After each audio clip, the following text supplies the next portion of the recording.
Hello नमस्कार साथियों, मैं सूर्य साई आपके साथ खड़ा हूं और अपन उत्सर्जन तंत्र को पढ़ते हैं।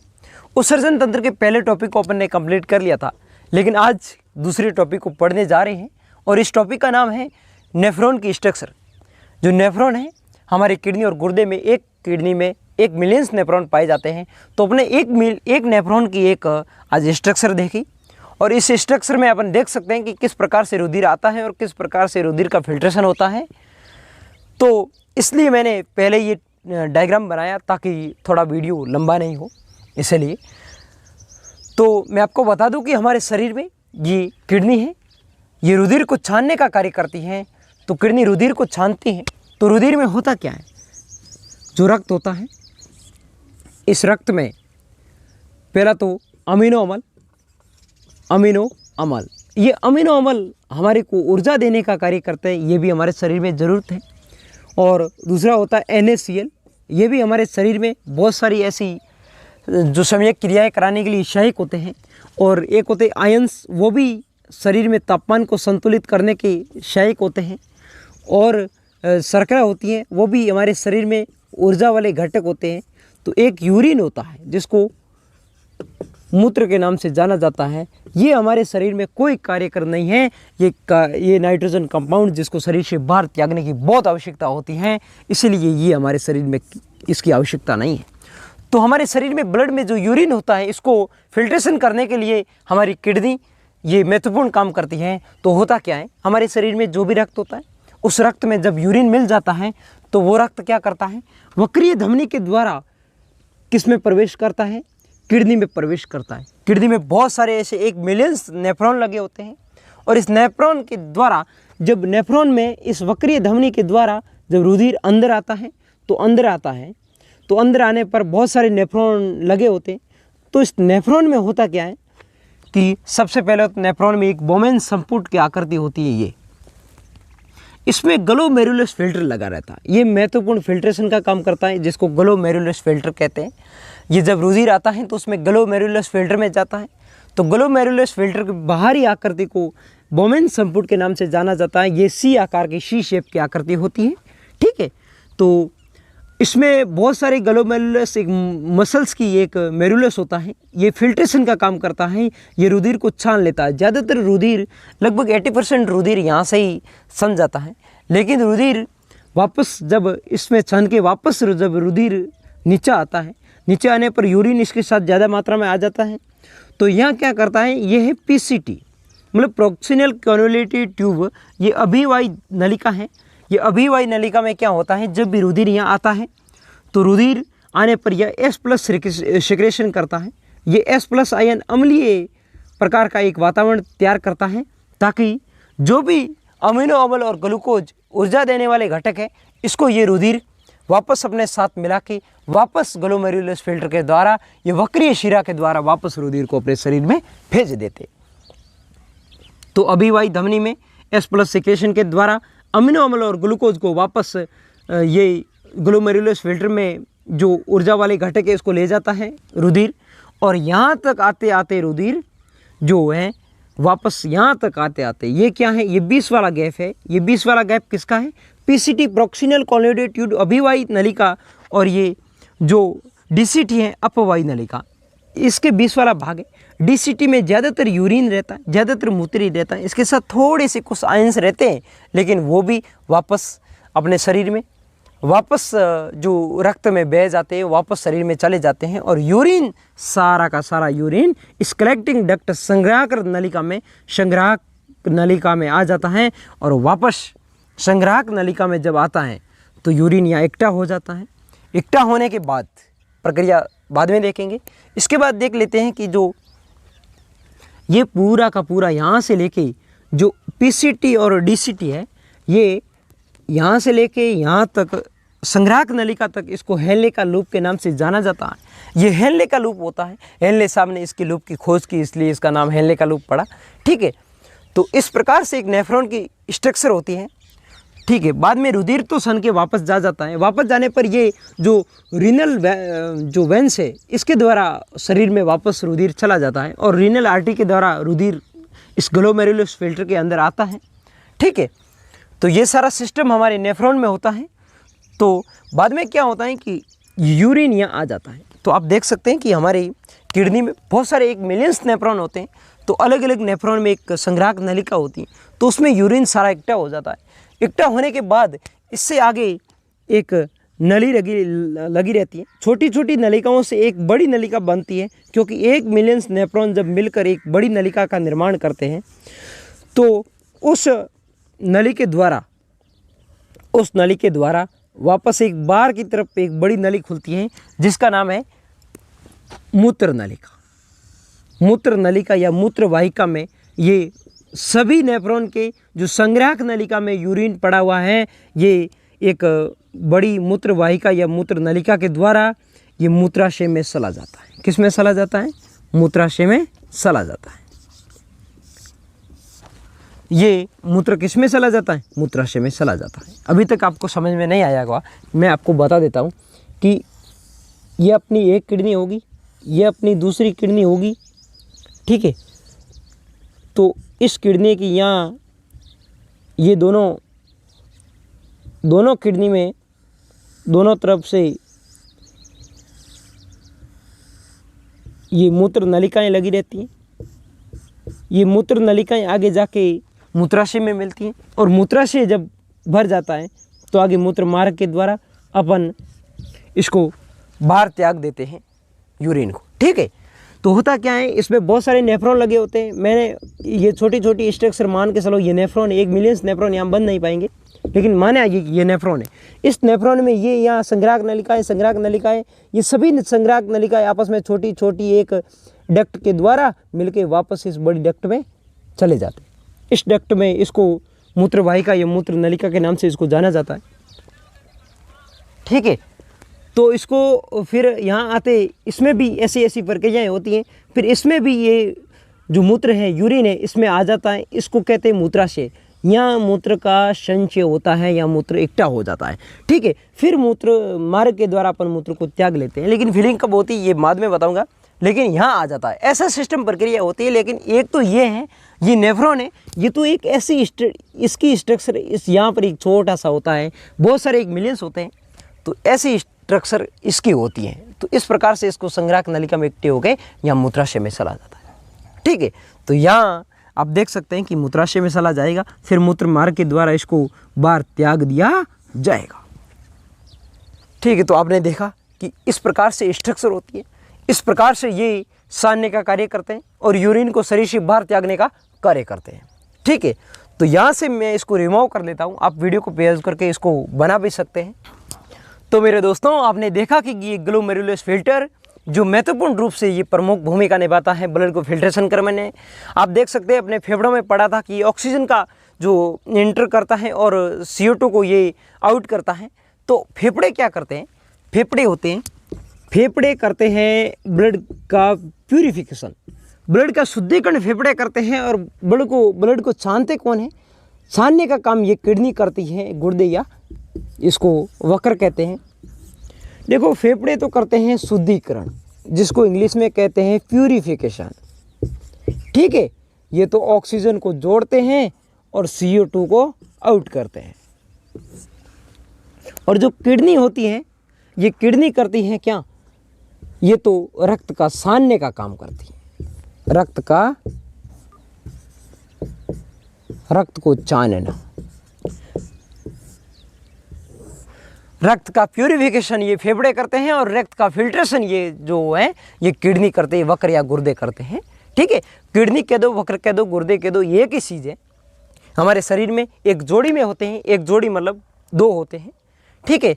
तो इसमें अपन ने देखा कि अशुद्ध रुधिर कौन लाता है? किडनी में अशुद्ध रुधिर वक्रीय धमनी रीनल आर्टरी के द्वारा आता है, और शुद्ध रुधिर वापस जाता किसमें? जो शरीर में जाता है वो किडनी से कौन सी नलिका में जाता है? वो रीनल वेंस में जाता है, वक्रीय शिरा में जाता है, ठीक है। ये प्रमुख पॉइंट अपने पढ़ लिए।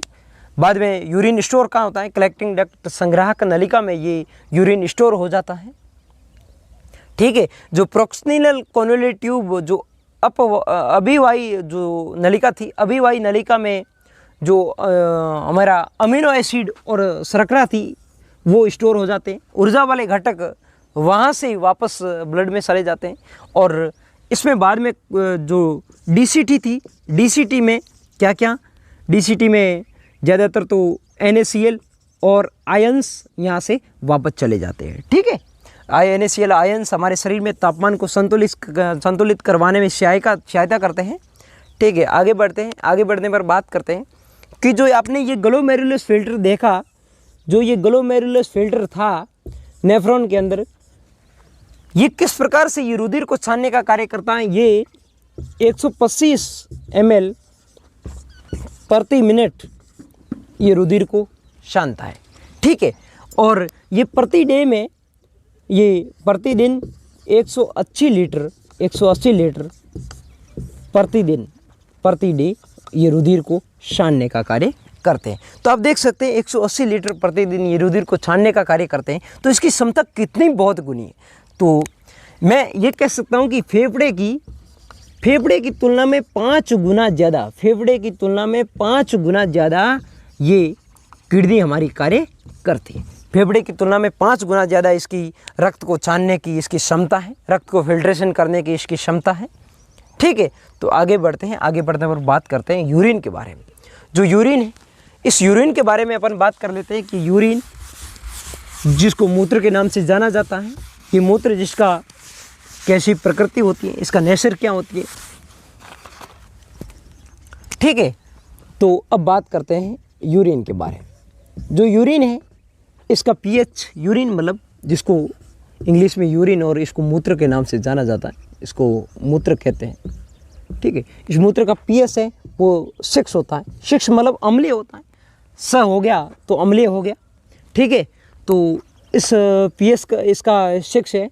और जो मूत्र का आपने कभी कभी देखा होगा कि इसका पीला रंग है। इसका पीला रंग किस प्रकार से होता है, इसका पीला रंग होना, मैंने साइंस में टॉपिक पढ़ा है। हर टॉपिक में आपको कहा कि किसी का एक रंग निर्धारित करना, उसमें एक पिगमेंट की उपस्थिति होती है। तो उसमें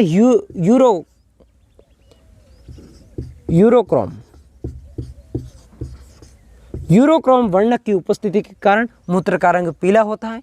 आपने जहाँ भी कहीं देखा होगा, शहरों में चले जाते हैं तो शहरों में जाने के बाद अपन जहाँ भी एक शौच करने जाते हैं वहाँ बहुत सारी गंदगी आती है। वो गंदगी किस कारण आती है? उस गंदगी में, ताजे मूत्र में गंदगी आना, उसमें अमोनिया का उपस्थित होना है। ताजे मूत्र में गंदगी आना अमोनिया की उपस्थिति है। ठीक है, अमोनिया NH3 की उपस्थिति है। ठीक है, आगे बढ़ते हैं। बात कर लेते हैं कि हमारा जो मूत्र था, इसमें ये कंपाउंड्स होते हैं जिनकी वजह से जो रंग होता लाल होता है। ये ताज़े मूत्र में गंध इसकी अमोनिया की वजह से आती है। लेकिन जो यूरिन होता है, इसमें महत्वपूर्ण आपने पढ़ा कि 4 कंपाउंड्स होते हैं। वो कौन कौन से होते हैं? पहला तो होता है यूरिक अम्ल। ठीक है, और जो दूसरा होता है वो होता है यूरिया। ठीक है, तीसरे होता है वो होता है जल, और चौथा होता है वो होता है क्रिएटिनाइन।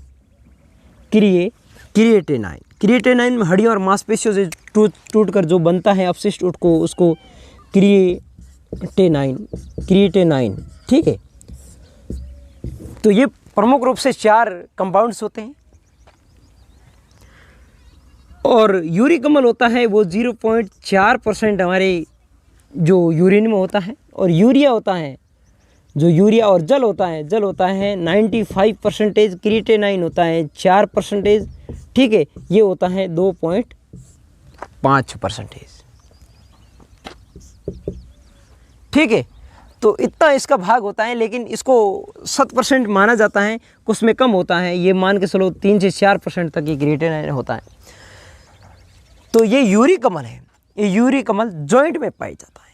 मतलब जब भी किडनी उसको यूरिन में से यूरिक अम्ल को नहीं छान पाती, जब यूरिन में से यूरिक अम्ल को किडनी अच्छी तरह से नहीं छान पाती, तो क्या होता है, जोड़ों में जाके ये यूरिक अम्ल जमा हो जाता है। और जमा होने के कारण इसमें गंठिया रोग उपस्थित हो जाता है हमारे शरीर में, जिसमें चलने और फिरने में दिक्कत होती है।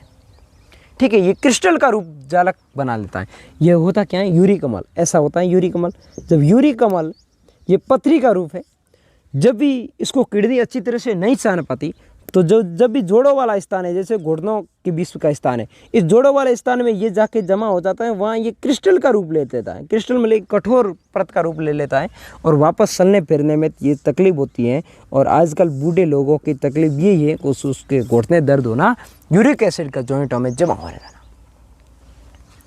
ठीक है, ये यूरिया है, ये जल है, 95% जल होता है। जितना ज़्यादा जल का ग्रहण करेंगे उतनी ज़्यादा तो मूत्र का निष्कासन उतनी ज़्यादा करना पड़ेगा। ठीक है, यही प्रक्रियाएं होती हैं हमारी मूत्र में। और मूत्र होता क्या, वैसे मूत्र जो मूत्राशय है, मूत्राशय आपने मूत्रवाहिका के द्वारा जब मूत्र कलेक्टिंग डक्ट, सारी डक्ट मिलके एक मूत्रवाहिका के द्वारा मूत्राशय में मूत्र आता है, तो इसको स्टोरेज करने की क्षमता होती है, वो मेल में, पुरुषों में इसकी क्षमता होती है 800 ml तक। 800 ml तक ये स्टोर पुरुष कर सकता है। और जो फीमेल है, फीमेल में इसकी स्टोर करने की क्षमता 500 ml तक होती है। ठीक है, ये इसकी स्टोरेज क्षमता होती, इसमें भी स्टोरेज क्षमता होती है। स्टोरेज क्षमता के द्वारा तो ये प्रक्रियाएं होती भी नहीं है। लेकिन आगे बात करते हैं कि ये तो स्टोरेज क्षमता होती है, लेकिन फीलिंग कब आती है कि अपने को मूत्र त्यागना है, अब अपने को मूत्र त्यागने की भावना आती है, वो कब आती है? वो तब आती है जब हमारे जो मूत्राशय में 250 से 300 ml जब मूत्र आ जाता है। जब 250 से 300 ml हमारे मूत्राशय में मूत्र आ जाता है, तो फीलिंग होती है कि अपन को मूत्र त्यागने की भावना, अनुभूति होने स्टार्ट हो जाती है। ठीक है, ये प्रक्रियाएं होती है। बट मैं आपको बता दूं कि आप देख सकते हैं कि जो एक ऊंट होता है, ऊंट 20 दिन तक बिना पानी पिए जी सकता है। 20 दिन तक बिना पानी पिए जी सकता है। 20 दिन तक बिना पानी पिए अपन जी नहीं सकते, क्योंकि अपना हेलने का लूप था, लूप ऑफ हेनले। मैंने यहाँ से यहाँ तक लिखा कि लूप ऑफ हेनले। तो लूप ऑफ हेनले ऊंट का बड़ा होता है। ऊंट का लूप ऑफ हेनले बड़ा होने के कारण उसमें जो पानी का स्टोर है वो पहले से ही करके रखता है, और 20 दिन तक अपनी जो क्षमता कैपेसिटी रखता है कि मैंने लूप ऑफ हेनले में अपना पानी स्टोर करके रखा है, मैं 20 दिन तक बिना प्यास में उससे बुझा सकता हूँ। ठीक है, ये प्रक्रियाएं होती हैं ऊंट में। और बाद में अपन बात करते हैं कि जो भी हमारे शरीर में जो जल की मात्रा का जो निर्धारण होता है, जो जल होता है, उस जल का कितना स्टोर करना है, कितना त्यागना है, उसका जो भी नियंत्रण होता है वो पीयूष ग्रंथि के हार्मोन, पीयूष ग्रंथि का एक हार्मोन है जिसको एडीएस हार्मोन या वेसोफ्रिन हार्मोन के नाम से जाना जाता है। इस हार्मोन का नाम है एडीएस या वेसोफ्रिन। इसको एडीएस एंटी डाईयूरेटिक हार्मोन या इसको वेसोफ्रिन हार्मोन के नाम से जाना जाता है।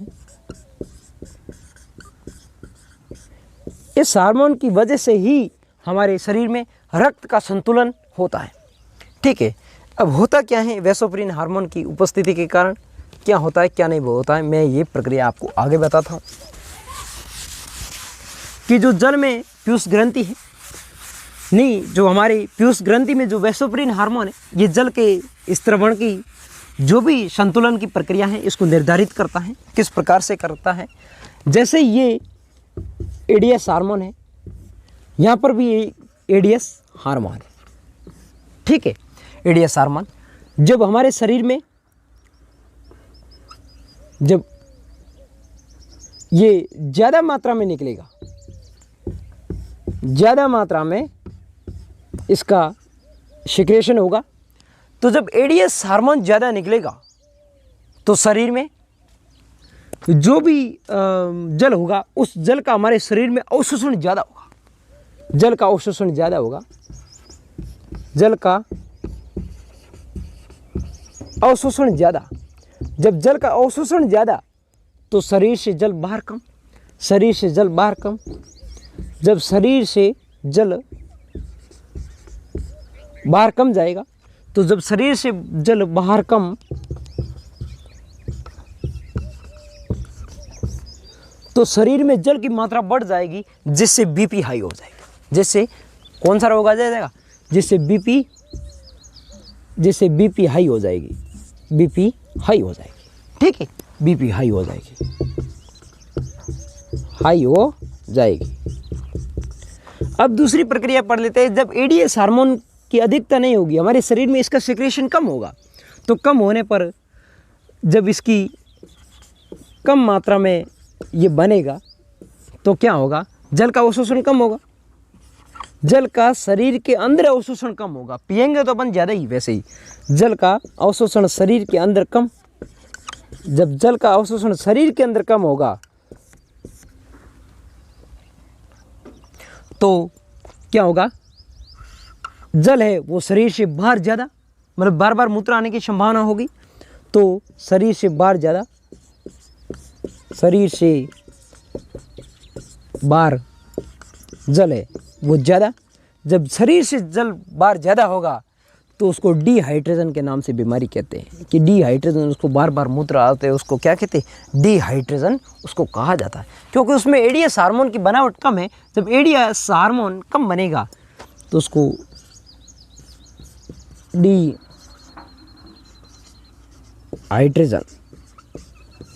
डिहाइड्रेशन बीमारी इसको कहते हैं, ठीक है। ये एडीएस हार्मोन की उपस्थिति का कारण होता है। तो इतनी बातें अपन ने की कि इसके बारे में क्या क्या कह सकते हैं। अब मैं इसकी स्टडीज़ बता देता हूँ कि स्टडीज़ है, जैसे अपन ने नेफ्रॉन कहा कि नेफ्रॉन है,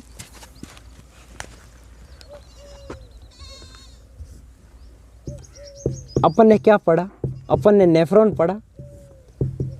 तो इस नेफ्रॉन की स्टडी को कहते हैं नेफ्रोलॉजी। नेफ्रोलॉजी के नाम से इसको स्टडी कहा जाता है। और जो अपन ने उत्सर्जन तंत्र पढ़ा, उत्सर्जन तंत्र पढ़ा, इस उत्सर्जन तंत्र की स्टडी को कहते हैं यूरेटोलॉजी। यूरेटोलॉजी, इसकी स्टडी को यूरेटोलॉजी कहा जाता है, इसके अध्ययन को यूरेटोलॉजी के नाम से जाना जाता है, ठीक है। जब भी हमारे शरीर में रुधिर का, जब किडनियाँ, जब माना कि किसी की किडनी कोई डैमेज हो चुकी है, तो किडनी उसकी प्रॉपर रूप से काम नहीं करती है, तो उसको डायलिसिस कहा जाता है। डायलिसिस के द्वारा उसके रुधिर का छानन प्रक्रिया की जाती है, ठीक है। रुधिर के छानन की प्रक्रिया डायलिसिस के द्वारा की जाती है। ये कृत्रिम रूप से रुधिर को छानना डायलिसिस कहलाता है, और ये प्रक्रियाएं होती है। पहली बार जब किडनी का प्रत्यारोपण किया, क्योंकि आजकल किडनी का प्रत्यारोपण संभव है, पहले किडनी का प्रत्यारोपण संभव नहीं था। आज किसी को गुर्दे कोई भेंट कर सकता है, दे सकता है। ये 4 मार्च 1956 को पीटर ब्रिंगा हॉस्पिटल में, पीटर ब्रिंगा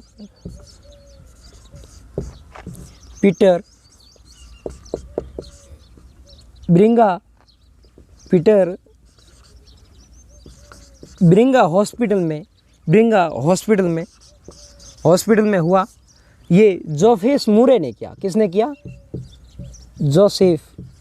जोसेफ मूरे साहब ने इसका प्रत्यारोपण किया। तो अपन ने नेफ्रॉन की इतनी स्टडी कर ली है। नेफ्रॉन की स्टडी अपन का अब उत्सर्जन टॉपिक है वो कंप्लीट हो गया है। अब अपन कोई दूसरा तंत्र स्टार्ट करेंगे। अब आपको स्टडी कैसी लगी इसके लिए मेरे को आप रेस्पॉन्स दे सकते हैं वीडियो में। तो सभी को धन्यवाद।